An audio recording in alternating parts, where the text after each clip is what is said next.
मेरी ननद से जुड़ी हुई जो सच्चाई सामने आई थी, उसने मेरी पूरी दुनिया को हिलाकर रख दिया था।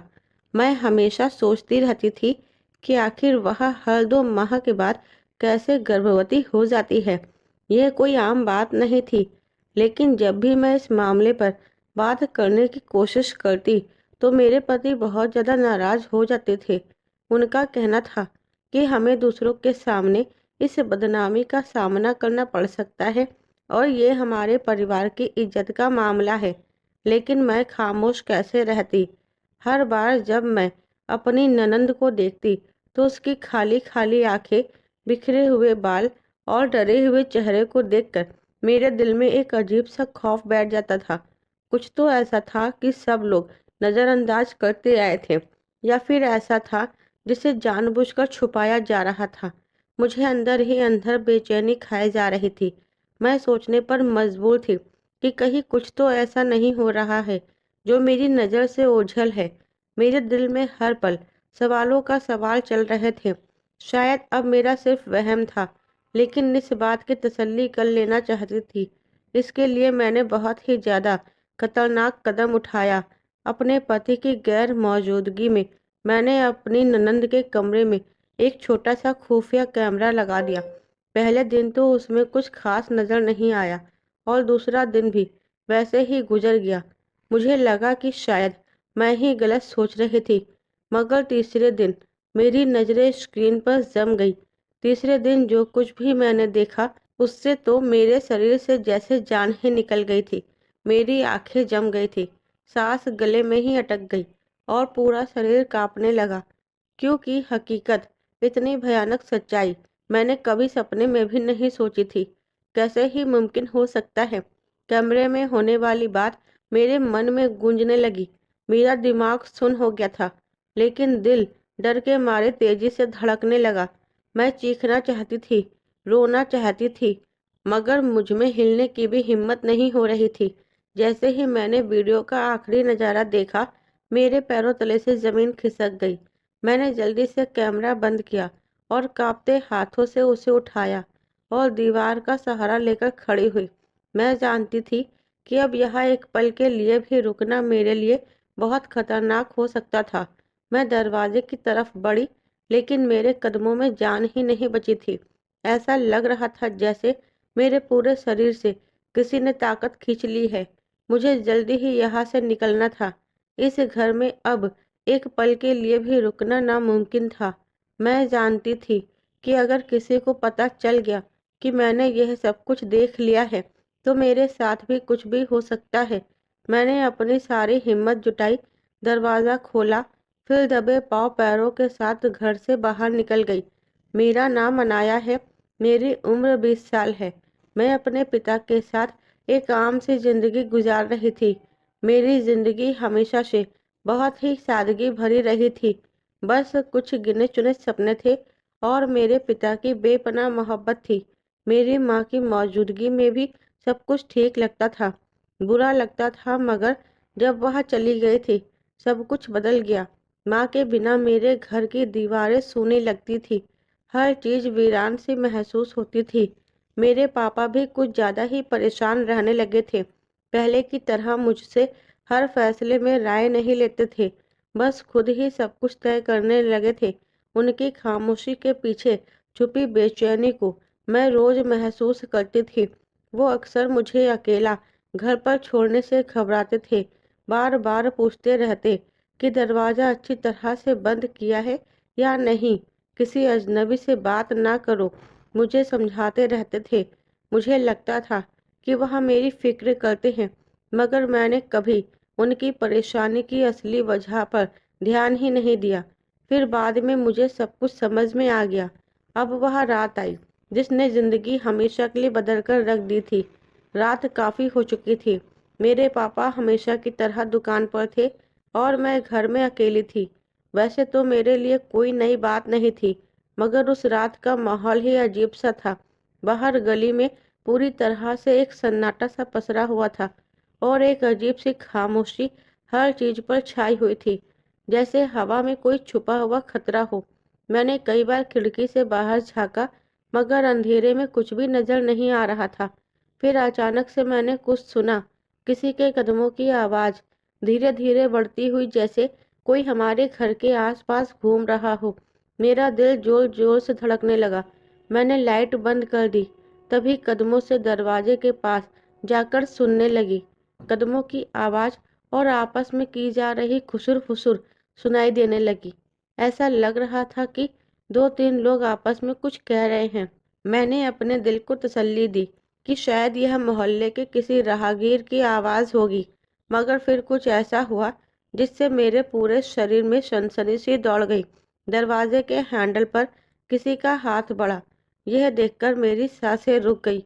कोई धीरे धीरे दरवाज़ा खोलने की कोशिश कर रहा था।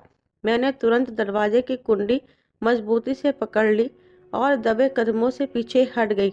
मेरे माथे पर पसीना आ गया। मैंने सोचा कि अगर उन्होंने ज़बरदस्ती दरवाज़ा खोल लिया तो क्या होगा। अगर वह घर के अंदर आ गए तो मैं तो अकेली थी। मेरी सुरक्षा करने वाला यहाँ कोई नहीं था। मेरे मन से बस एक ही रास्ता आया कि पिछले दरवाजे से निकलकर कहीं छुप जाऊं।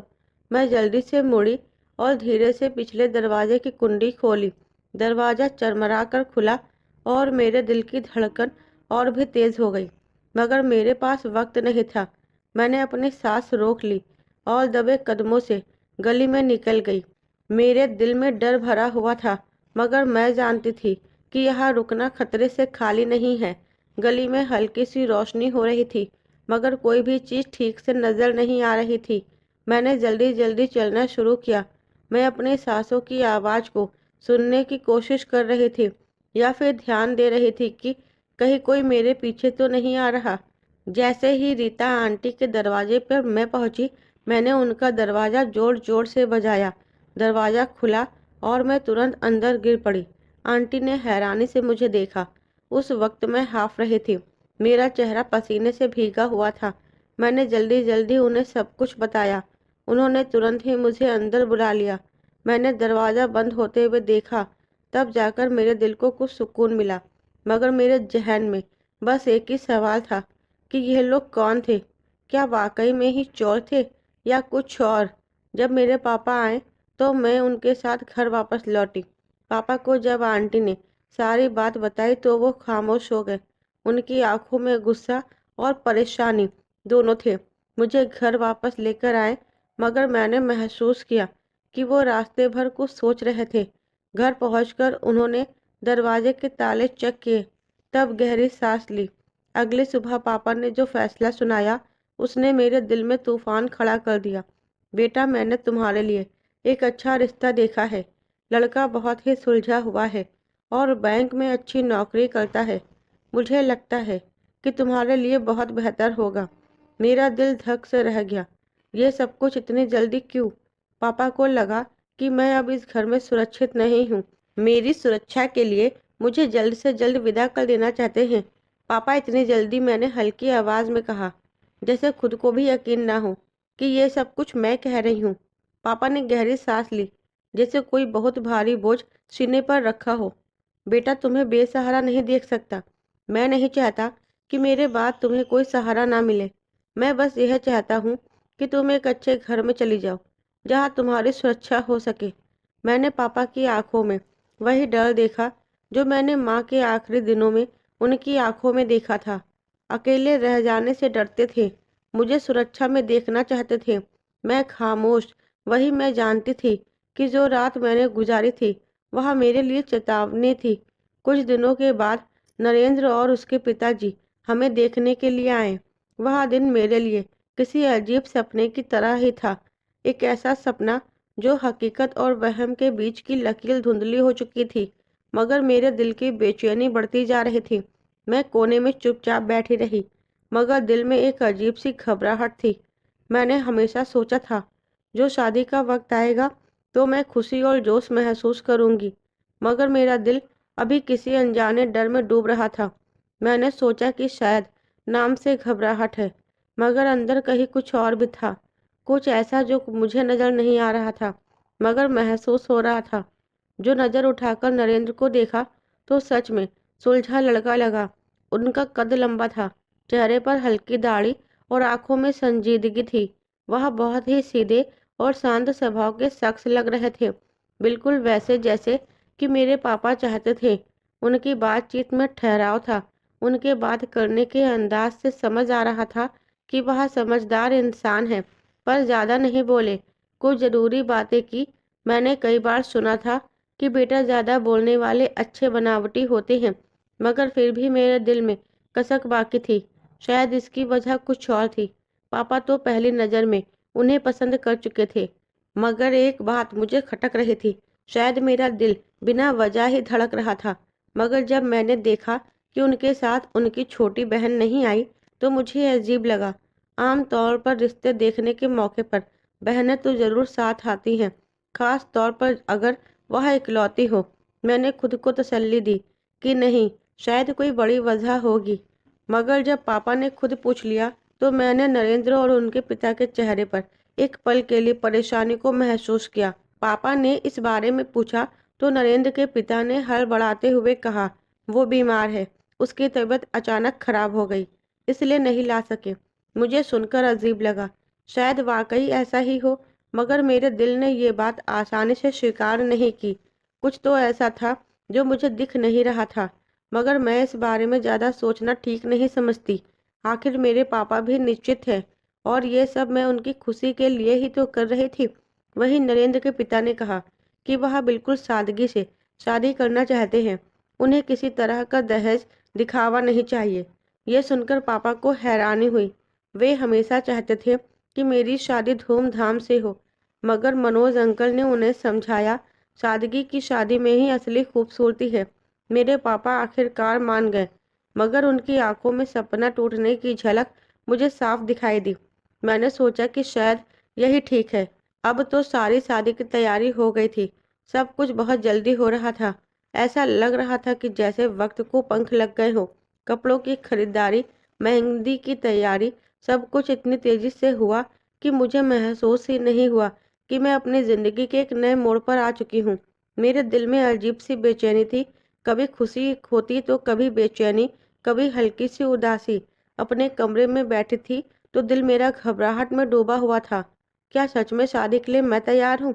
यह कैसा सवाल था जिसका जवाब मेरे पास नहीं था। सब कुछ इतनी जल्दी हो रहा था कि मुझे सोने का वक्त भी नहीं मिल पा रहा था। पापा मेरे पास आए। उनकी आंखों में नमी थी।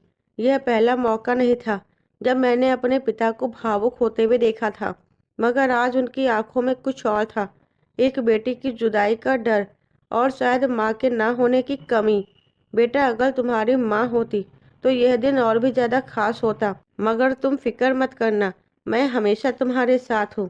यह सुनते ही मेरी आंखों में आंसू आ गए। मैं अपने पापा के गले से लगकर रो पड़ी। मैं जानती थी कि पापा मुझे बहुत प्यार करते हैं। ये फैसला भी उन्होंने मेरी भलाई के लिए ही किया था, मगर उस वक्त मुझे अपनी माँ की कमी बहुत महसूस हो रही थी। रात में अपने बिस्तर पर लेटी तो थी, मगर नींद नहीं आई। आंखों से कोसों दूर थी। शादी के बाद जब मैं नरेंद्र के घर पहुंची तो मुझे बहुत हैरत हुई। मैं हमेशा सोचती थी कि शादी के बाद जब लड़की अपने नए घर जाती है, तब सब कुछ अजनबी लगता है। एक नया माहौल, नए लोग, नए रिश्ते। मगर यह मामला अजीब था। यह घर जो मेरा ठिकाना था, बहुत ज़्यादा साफ सुथरा, खूबसूरत है, जैसे किसी ने खास तौर पर मेरे स्वागत के लिए इसे सजाया हो। हर चीज़ सलीके से रखी गई थी, और माहौल में एक अजीब सी बात महसूस हो रही थी। मेरा कमरा खास तौर पर दुल्हन के कमरे के लिए सजा था। गुलाब की पत्तियाँ, हल्की रोशनी व सफ़ेद व लाल पर्दे, सब कुछ सपने की तरह लग रहा था। मैंने हल्के से सांस ली और अपने अंदर की बेचैनी को कम करने की कोशिश की। सब कुछ जैसा होना चाहिए था, बिल्कुल वैसा ही था। फिर भी मेरे दिल में कहीं न कहीं अजीब सा ख्याल मौजूद था, जैसे कोई अंधेरा का साया मुझे देख रहा है। नरेंद्र जी बहुत ही नरम मिजाज के व्यक्ति थे। वे बहुत धैर्य और प्यार से बात कर रहे थे। उनके लहजे में तमीज़ थी, और वैसे ही इंसान लग रहे थे जैसे पापा ने कहा था। मुझे लगा कि शायद मैं बिना वजह घबरा रही थी। शायद पापा ने सच में मेरे लिए बहुत अच्छा रिश्ता ढूंढा था। मगर फिर अगली सुबह कुछ ऐसा हुआ जिसमें मेरी आत्मा तक को हिलाकर रख दिया। रात में मुझे नींद नहीं आई थी। नया घर था, नया माहौल, और अजीब सी बेचैनी। मैं बार बार करवट बदल रही थी, पर तड़के सुबह ना जाने कब मेरी आंख लग गई। सुबह सवेरे अचानक एक खौफनाक आवाज़ ने मुझे जगा दिया। ऐसा लगा ज़्यादा तकलीफ में हो कोई, जैसे किसी के साथ कुछ बुरा हो रहा है। मैं झटके से बिस्तर से उठी। मेरे हाथ पसीने से भीग चुके थे। मैं तेजी से दरवाजे की तरफ चल दी। मेरा दिल धड़क रहा था, सांसें उखड़ रही थी। मैंने देखा कि नरेंद्र मुझसे पहले ही दरवाजे की तरफ बढ़ चुके थे। उनके चेहरे पर परेशानी की झलक साफ दिख रही थी। मैंने पहले कभी ऐसी आवाज़ नहीं सुनी थी। यह कोई आम बात नहीं थी। तुम अंदर जाओ, मैं देख कर आता हूँ, नरेंद्र ने जल्दी से जवाब दिया, मगर उसकी आवाज़ में बेचैनी थी। ऐसा लग रहा था कि जैसे वो कुछ छुपाने की कोशिश कर रहे हैं, जैसे वे नहीं चाहते थे कि मैं बाहर जाऊं, मगर मैं रुक नहीं सकती थी। मेरे कदम अपने आप दरवाजे की तरफ बढ़ गए। मैं नहीं जानती थी कि मेरे साथ क्या होने वाला था, मगर मेरा दिल कह रहा था कि अगर मैं नहीं गई तो शायद मैं एक बहुत बड़े राज से अनजान रह जाऊंगी। मैंने दरवाजे की दरार से झांका और जो मंजर मैंने देखा उसने मेरे शरीर में सनसनी दौड़ा दी। सामने हॉल के दूसरे सिरे पर एक लड़की जमीन पर गिरी हुई थी। लंबे बाल, बिखरे हुए कपड़े, बेतरतीब चेहरे पर दहशत भरी लकीरें थी, जो कुछ कहने की कोशिश कर रही थी, मगर शब्द उसका साथ नहीं दे रहे थे। यह कौन थी? मैंने नज़र घुमाई तो देखा कि नरेंद्र के पापा पास में खड़े थे, मगर उनके चेहरे पर कोई परेशानी या हैरानी नहीं थी, जैसे उनके लिए बिल्कुल आम बात हो। नरेंद्र आगे बढ़े और जल्दी से उस लड़की को सहारा देने लगे, मगर वह बार बार पीछे हट रही थी, जैसे कि इनसे बहुत ज़्यादा डरी हुई हो। ये सब क्या हो रहा है? मेरे सवालों का जवाब मुझे कुछ ही पलों में मिलने वाला था। एक औरत ने आगे बढ़कर उस लड़की का बाजू जोर से पकड़ लिया। गुस्से में बोली, बस करो, यह रोज रोज का तमाशा बंद करो। मेरा दिल टूटने लगा। लड़की कौन थी और यह सब क्या हो रहा था?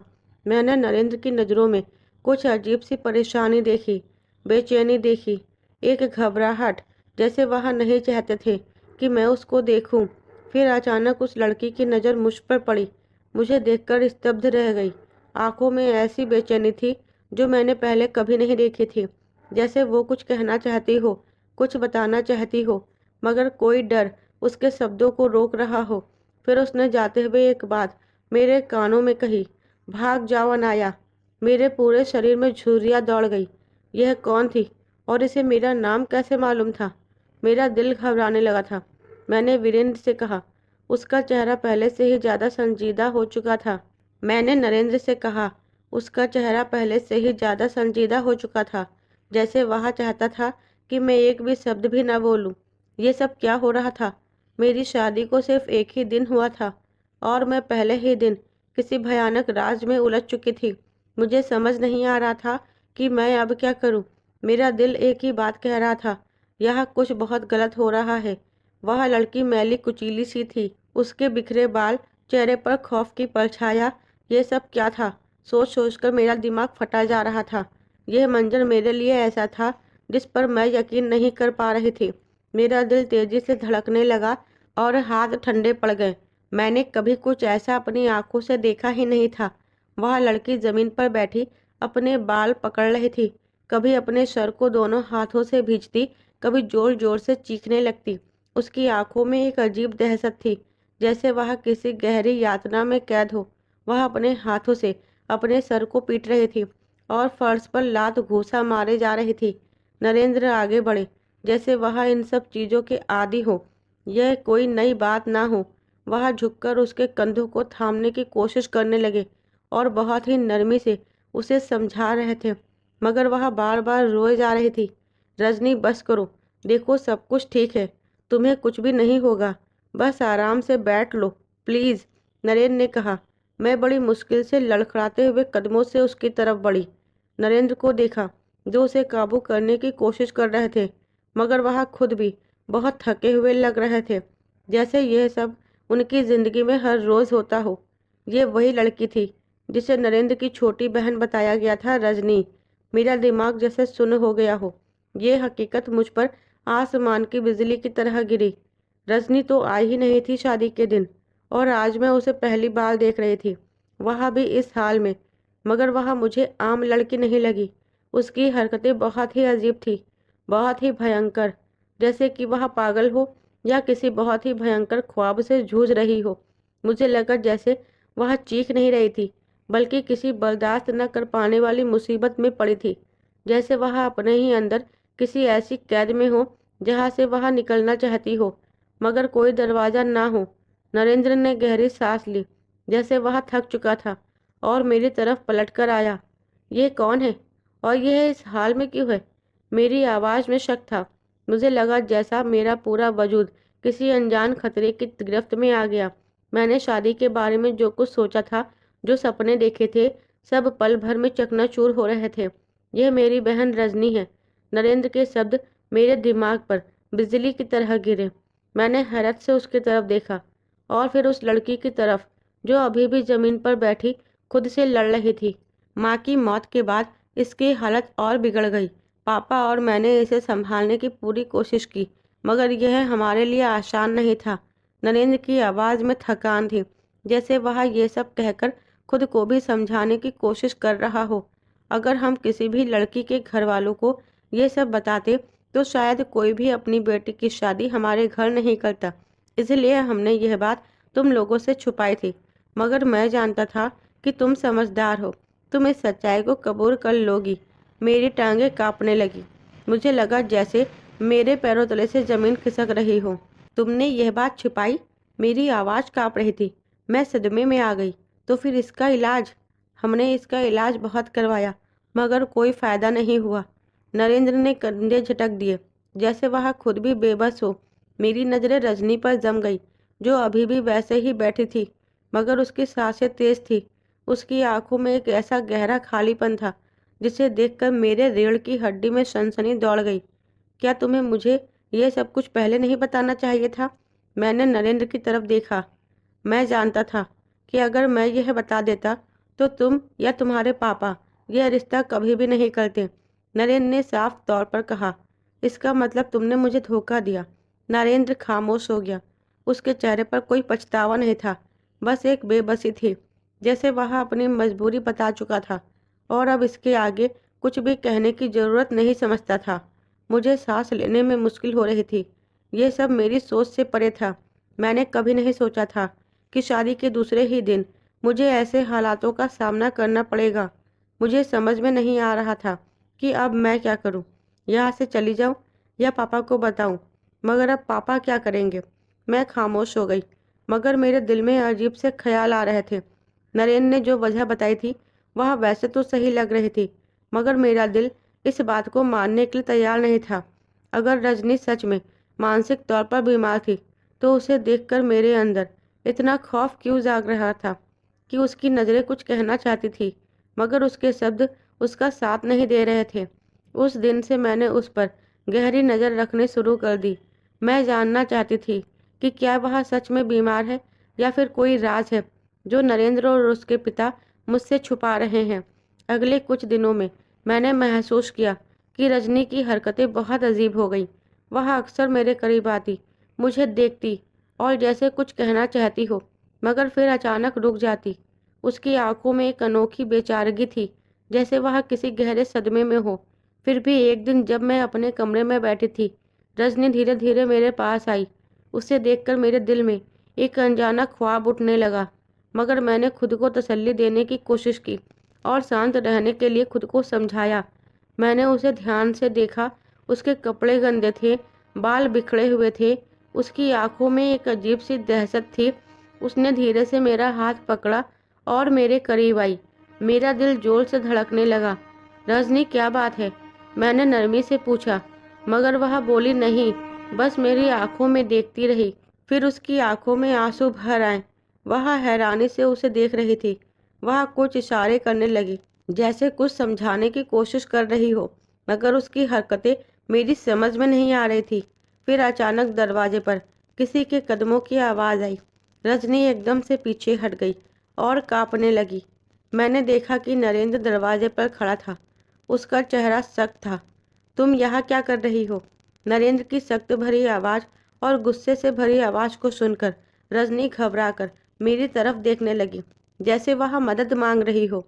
वह दीवार के साथ जाकर दुबक गई, जैसे कोई बच्चा डर के मारे छिपने की कोशिश कर रहा हूँ। नरेंद्र ने सख्त नज़रों से मेरी तरफ देखा, फिर रजनी को बाजू से पकड़कर खींचते हुए बाहर ले गया। नरेंद्र, ये क्या रवैया? रजनी के साथ इतना सख्त क्यों था? क्या वह वाकई अपनी बहन के लिए फिक्रमंद था या उसकी सख्ती के पीछे कोई और राज छुपा था? अगली रात जब सब सो चुके थे, मुझे प्यास लगने लगी। मैं पानी लेने के लिए किचन की तरफ जा रही थी, तभी मेरी नज़र रजनी के कमरे पर पड़ी। उसका दरवाज़ा थोड़ा सा खुला हुआ था और अंदर से धीमी रोशनी आ रही थी और मेरे कदम अपने आप ही उसकी तरफ बढ़ गए। मेरे अंदर एक अनजाना एहसास पैदा हुआ, जैसे कुछ मुझे अंदर देखने पर मजबूर कर रहा हो। मैं धीरे से अंदर झांकी और जो मंजर मेरे सामने आया उससे मेरे पैरों तले से ज़मीन खिसक गई। नंदिनी फर्श पर पड़ी काँप रही थी। उसका चेहरा लाल हो रहा था, उसकी सांसें तेज चल रही थी। वह बार बार अपने बालों को जोर से पकड़ रही थी, जैसे खुद को काबू में करने की कोशिश कर रही हो। रजनी, तुम ठीक तो हो? मैं तेजी से अंदर जाकर उसे सहारा देने लगी, मगर उसने मुझसे नज़रें मिलाने से कतरा लिया, जैसे उसे किसी बात का डर हो। उसकी आंखों में बहुत तकलीफ थी, जैसे वह कुछ कहना चाहती हो मगर कह ना सकती हो। फिर वह धीरे से मेरे कान के करीब आई और धीमी आवाज़ में बोली, मुझे बचा लो। मेरा दिल जैसे सीने में धड़कना भूल गया। क्या मतलब? मैंने घबराकर पूछा, मगर इससे पहले कि वह आगे कुछ भी कह पाती, अचानक दरवाज़ा जोर से खुला और मेरे ससुर अंदर दाखिल हुए। उनके चेहरे पर गुस्से के भाव थे। तुम यहाँ क्या कर रही हो? उनकी आवाज़ सख्त थी। मैं बौखला गई। यह बीमार है। मैं इसे देख रही थी। मेरे ससुर ने मुझे सख्त नज़रों से देखा, फिर रजनी की तरफ देखा। इसे कुछ नहीं हुआ है, तुम अपने कमरे में जाओ। मैंने कुछ बोलने के लिए अपने होठ खोले, मगर नरेंद्र भी अंदर आ चुका था।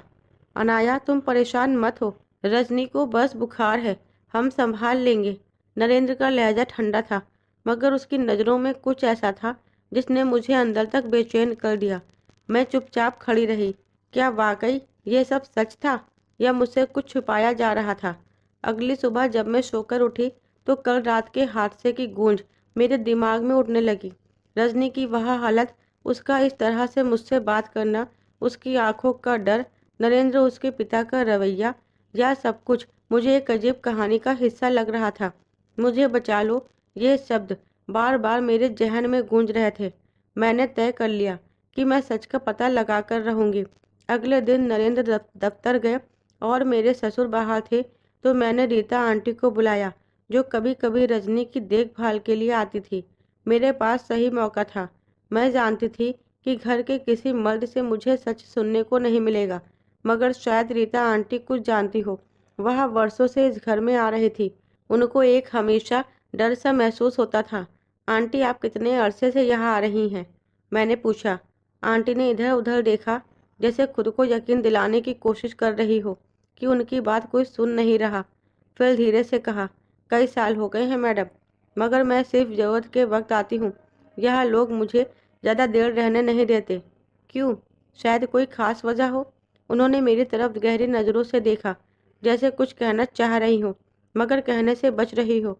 मैडम, मैं ज़्यादा कुछ नहीं कह सकती, मगर यह घर आम नहीं है। यह कुछ ऐसा है जो ठीक नहीं है। क्या मतलब? मेरा दिल धड़कने लगा। आंटी मेरे करीब झुकते हुए बोली, मैं बस इतना कहूँगी कि अगर कभी तुम्हें लगे कि कुछ गलत हो रहा है तो अपनी आंखें खुली रखना। यह हर चीज़ वैसी नहीं है जैसी नज़र आती है। यह सुनकर मैं एक बार डर गई थी। मैंने गौर से रीता आंटी को देखा। वह परेशान लग रही थी, जैसे कुछ कहना चाहती हो मगर कह नहीं पा रही। रजनी की हालत और भी बिगड़ गई। अगले दिन मैंने रजनी की हालत और भी ज़्यादा ख़राब देखी, तो मैंने फैसला कर लिया कि मैं इस घर में अब और अंधेरे में नहीं रह सकती। मुझे सच जानना था। मैंने अपनी एक जानने वाली डॉक्टर को बुलाया था कि वह चुपके से रजनी का चेकअप कर सके। मैं जानती थी कि अगर नरेंद्र या उसके पिता को पता चल गया तो वह कभी भी इसकी इजाज़त नहीं देंगे। डॉक्टर ने रजनी का चेकअप किया तो उसके चेहरे पर डर के असर साफ दिख रहे थे। अनाया, मैं तुम्हें कुछ बताना चाहती हूँ, मगर यह बहुत चौंकाने वाली बात है। मेरा दिल धड़कने लगा। क्या हुआ डॉक्टर? डॉक्टर ने एक पल के लिए खामोशी ओढ़ी, फिर धीरे से बोली, रजनी प्रेग्नेंट है। मेरा शरीर पत्थर का हो गया। क्या? मेरी आवाज़ काँप रही थी। डॉक्टर की नज़रें गंभीर थी। हाँ, और मेरा ख्याल है कि इसे कोई नशे जैसी दवाई भी दी जा रही है, क्योंकि यह बहुत कमज़ोर हो चुकी है और इसका दिमाग जैसे बंद होता जा रहा है। मेरी आंखों में आंसू आ गए। यह कैसे हो सकता है? घर में कोई और मर्द नहीं था, तो फिर यह बच्चा किसका था? मेरे जहन में खौफ का ख्याल आया, मगर मैंने फ़ौरन से उसे झटक दिया। क्या नरेंद्र कुछ जानता है या फिर? मेरे मन में कई सवाल घूमने लगे थे, लेकिन उनके जवाब मुझे दूर दूर तक नज़र नहीं आ रहे थे। मेरे हाथ पैर काँप रहे थे, दिल बेतहाशा धड़क रहा था। डॉक्टर की बात ने जैसे मेरे पूरे वजूद को झकझोर कर रख दिया हो। रजनी प्रेग्नेंट है, ये शब्द मेरे मन में गूंज रहे थे। यह कैसे मुमकिन था? रजनी घर से बाहर नहीं जाती थी, वह किसी से मिलती नहीं थी। तो फिर? मुझे लगा जैसे मेरा दिमाग फट जाएगा। अनाया, तुम ठीक हो? डॉक्टर ने मेरे कंधे पर हाथ रखा। मैं जैसे किसी नींद से जागी। यह कैसे हो सकता है? मेरी आवाज़ काँप रही थी। डॉक्टर ने मेरी आंखों में देखा, जैसे कुछ सोच रही हो। फिर धीरे से बोली, मेरे ख्याल में रजनी के साथ कुछ बुरा हुआ है, क्योंकि वह अपने होशो आवास में नहीं है। शायद उसे कोई ऐसी दवा दी जा रही है जिससे वह विरोध न कर सके। यह सुनकर मैं घबरा गई और डॉक्टर से पूछा। डॉक्टर ने गहरी सांस ली और बोली, कुछ लोग ऐसी दवाइयाँ देते हैं जिनकी वजह से इंसान बेबस हो जाता है। वह अपनी सोचने और समझने की शक्ति खो देता है। अगर उसे लगातार इस तरह की दवा दी जाए तो वह जिंदा तो रहता है, मगर अपनी हालत के बारे में कुछ भी नहीं कह सकता। तो क्या रजनी के साथ भी कुछ ऐसा ही हो रहा था? मेरा वजूद जैसे किसी ख्वाब में डूबने लगा। क्या नरेंद्र इस बारे में जानता था? डॉक्टर के जाने के बाद मैं खामोशी से अपने कमरे में बैठ गई। अब मैं कई सवालों में उलझ चुकी थी। क्या इनको इस बारे में सब कुछ मालूम था? अगर रजनी बीमार है तो फिर वह प्रेग्नेंट कैसे हो सकती है? अगर यह बात नरेंद्र को नहीं पता तो क्या उसके पिता को पता है? अगर दोनों यह जानते हैं तो फिर भी इस हकीकत को छुपा क्यों रहे हैं? मुझे लगा अगर मैंने सच्चाई तलाश नहीं की तो मैं खुद भी किसी जाल में फंस जाऊंगी। मैंने तय कर लिया था, किसी भी कीमत पर इस रात से पर्दा उठाकर रहूंगी। यह घर कुछ बड़ा छुपा रहा था। मैं अनजाने में ही सही, लेकिन अब इस घर का हिस्सा बन चुकी थी। मुझे इस घर के बारे में बहुत कुछ अजीब लग रहा था। मेरा दिल कह रहा था कि कुछ न कुछ जरूर छुपाया जा रहा है।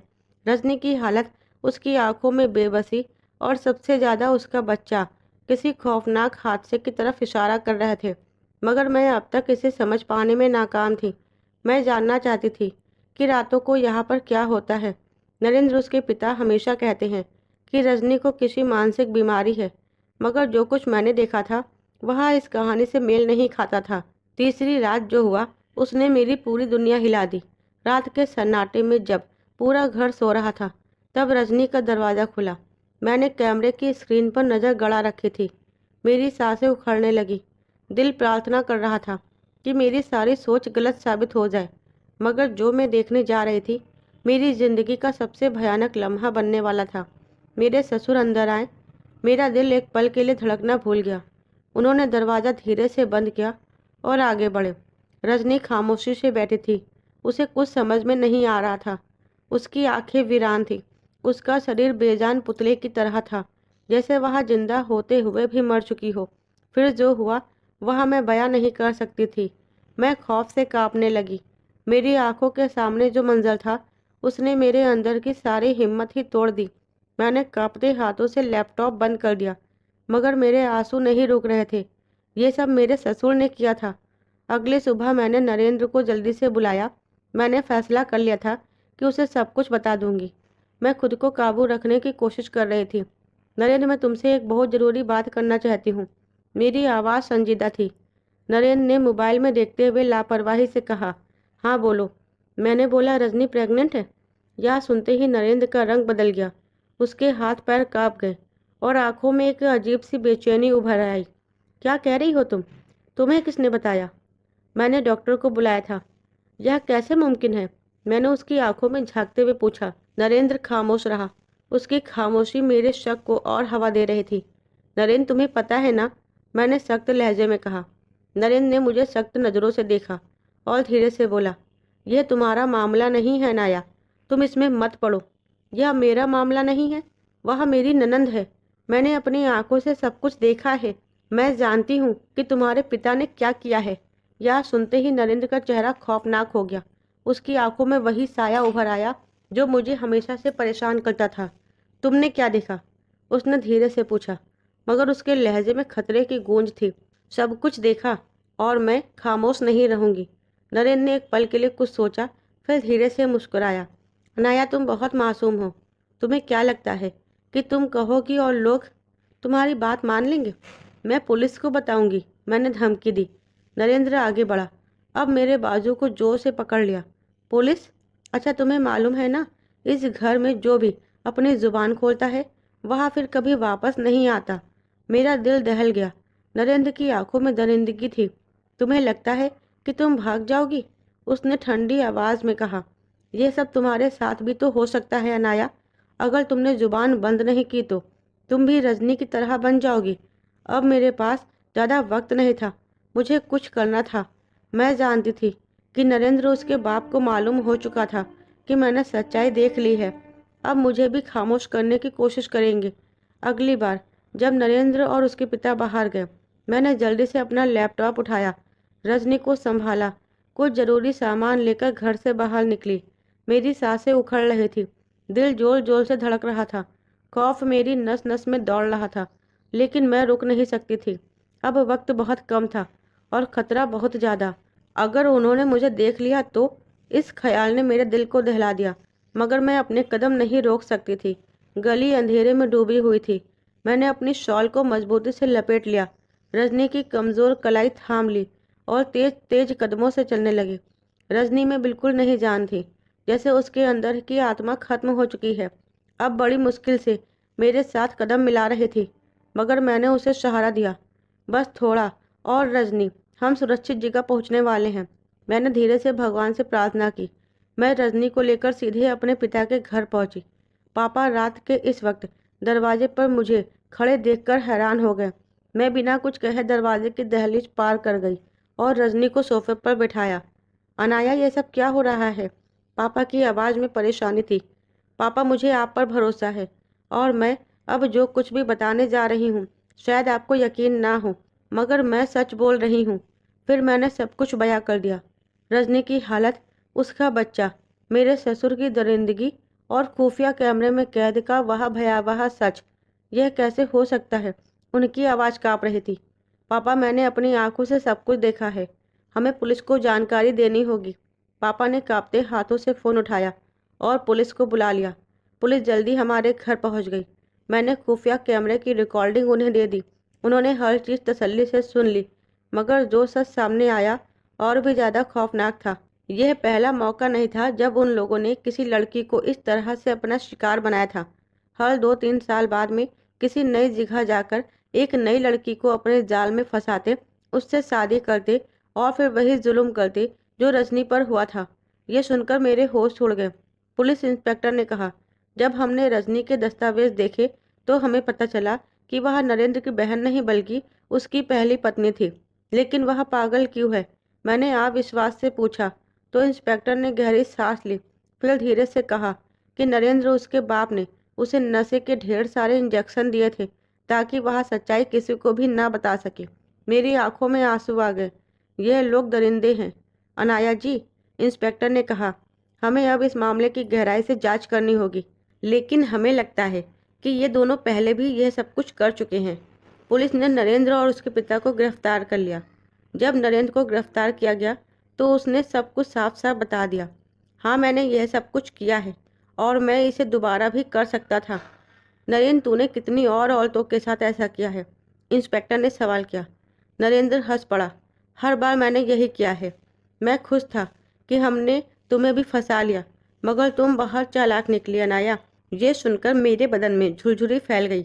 जैसे जैसे पुलिस की तहकीकात आगे बढ़ी तो सच सामने आया। अब मेरी सोच से भी कहीं ज़्यादा भयानक था। यह सिर्फ रजनी के ही साथ होने वाला नहीं था, बल्कि एक ऐसा अपराध है जो सालों से जारी रहा। ये दोनों बाप बेटे का धंधा था। ये लोग बेसहारा लड़कियों को अपने जाल में फंसाते, उन्हें गर्भवती करते और उनके बच्चों को विदेश में जोड़ों को बेच देते। वह हमेशा एक ऐसी लड़की की तलाश में रहते हैं जो या तो बहुत गरीब होती या बेसहारा। मेरा दिल भय से कांप उठा। ना जाने अब तक कितनी महिलाओं की जिंदगी बर्बाद कर चुके होंगे यह लोग। पुलिस ने और तेजी से छानबीन शुरू की तो पता चला कि नरेंद्र की 5 पत्नियां या तो गायब थी या उन्हें पागल खाने में भर्ती करवा दिया गया था। जब लड़कियां उनके काम की नहीं रहती थी तो वह उन्हें पागल घोषित करवा देते थे। यह जानकारी मेरी सांस अटक गई। क्या मैं भी इसी अंजाम का शिकार होने वाली थी? अगर मैंने सही समय पर कुछ ना किया होता तो मेरी कहानी भी वही होती जो रजनी और बाकी बदकिस्मत लड़कियों की थी। पुलिस ने रजनी के परिवार वालों को तलाश करने की कार्रवाई तेजी कर दी। मेरे पापा ने भगवान का धन्यवाद किया कि उन लोगों ने अभी तक मुझे कोई नुकसान नहीं पहुंचाया था। मैं अपने पिता के साथ बैठकर सोचती रही, अगर मैं खामोश रहती, अगर वह सच्चाई जानने की कोशिश ना करती, अगर मैं लोगों से डर जाती तो आज मैं कहाँ होती। लेकिन सबसे बड़ा सवाल ये था कि यह सिलसिला कब से जारी था। क्या अभी भी कुछ लड़कियां इनके शिकंजे में फंसी हुई थी? मैं जानती थी कि यह मामला सिर्फ नरेंद्र और उसके बाप के पकड़े जाने से हल नहीं होगा। पुलिस को उनके पूरे नेटवर्क तक पहुंचना था ताकि आगे किसी मासूम लड़की की जिंदगी बर्बाद ना हो। मैंने तय कर लिया था कि मैं इन जालिमों के खिलाफ अपनी आवाज़ उठाऊंगी। मैं उन बेसहारा लड़कियों के लिए कुछ करूंगी जो किसी न किसी नरेंद्र जैसे दरिंदे के जाल में फंसी हुई थी। यह मेरा बदला था, सिर्फ अपने लिए नहीं बल्कि उन तमाम लड़कियों के लिए जिनकी आवाज़ कभी किसी ने नहीं सुनी। कई हफ्तों तक पुलिस की छानबीन चलती रही। मामला अदालत में गया। नरेंद्र उसके बाप को उम्र कैद की सजा हुई। रजनी को अस्पताल ले जाया गया जहां से इलाज मिला। कुछ महीनों बाद उसकी हालत बेहतर होने लगी। वह बोलने लगी। उसने अपनी खोई हुई जिंदगी को वापस पाने की कोशिश शुरू कर दी और मैंने अपनी ज़िंदगी को एक नए मकसद के साथ जीने का फैसला किया। मैंने सोच लिया कि मैं उन महिलाओं की मदद करूंगी जो घरेलू हिंसा और दरिंदगी का शिकार होती हैं। अगर मैंने रजनी के इशारे को नज़रअंदाज किया होता, अगर मैंने कैमरा ना लगाया होता, अगर मैंने खामोशी से नरेंद्र की बात मान ली होती, तो आज मैं भी किसी पागल खाने में या शायद मौत के घाट उतार दी गई होती। ज़िंदगी कभी भी उतनी सीधी नहीं होती जितनी हमें नज़र आती है।